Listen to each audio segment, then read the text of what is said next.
Hi, Extended Day. I'm going to read you guys a book called Sand Sister. Here it is. Sand Sister. One hot, bright summer day, Paloma's mom and dad told her, "We are going to a very special beach." Sure enough, when they got there, Paloma thought it was the most beautiful place in the whole wide world. But there was just something missing. Everyone else on the beach had brothers or sisters to play with. Paloma didn't. So instead, she found an old piece of driftwood and started drawing in the sand, all by herself. She drew another little girl, like her but with curly hair. "I wish I had a sister," she said. "Do you really?" asked a deep voice. Who said that? Paloma spun around. All she could see was a big old rock, and it was laughing at her. "Meet old Daddy Rock," it chuckled. "So you want a sister?" And the rock began to blow, softly at first and then harder, until the little girl Paloma had drawn in the sand began to lift up and come to life. Paloma was amazed and excited and amazed all over again. "You can have your sister until the tide comes back in," said old Daddy Rock, "and you will be the only one who can see her." Paloma looked at old Daddy Rock, and where his mouth had been there was just a line of limpet shells, and where his eyes had been there were two fossils.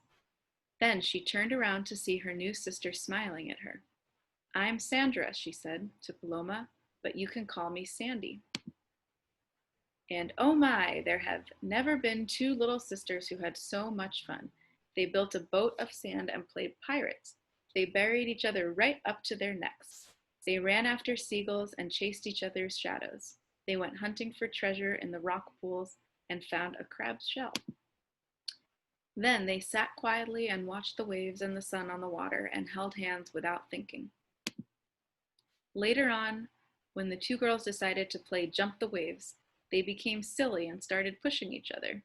Sandy pushed just a little too much, and Paloma fell over and was soaked right through. "Why did you do that?" Paloma screamed, and she stormed away up the beach before Sandy could say anything. The sisters went their separate ways. Paloma sulked and kicked at the sand. "I'm better off on my own," she muttered. Then she noticed that the tide was coming back in. Soon Sandy would disappear. "Sandy, where are you? I'm sorry," she shouted. After a few moments, Sandy jumped out from behind a rock. "I missed you too," she said with a smile on her face. Then the two girls gave each other a big, big hug. "I have to go now," said Sandy. "I will never forget you, Paloma. Here, I found this stone with a hole in it." But already Sandy was disappearing, and soon all that was left of her were the feet Paloma had drawn in the sand. Before long, a big wave came and they disappeared too. The sun dipped low in the sky. Paloma shivered. She sat down by the water's edge and looked out into all that space and sky. She felt very, very small. Soon Paloma's mom appeared with a cardigan. "Time to go," she said. Paloma's dad knelt down beside her. "Did you meet old Daddy Rock?" he asked. Paloma remembered. She swallowed her tears and nodded. "How did you know?" Paloma whispered. "This beach was a special place for me when I was a boy," he said, "and I had a feeling it would be special for you too." "Oh, it is," she cried. "Can we come back here again? It's magic," Paloma's mom smiled. "You can come and play with your sand sister anytime you like," she said. "She'll always be here." And as she rode back to the car on her dad's shoulders, she curled her fingers around the stone in her pocket and smiled. The end. I hope you guys liked that book, and I hope you have a great summer and enjoy all the stories we have for you.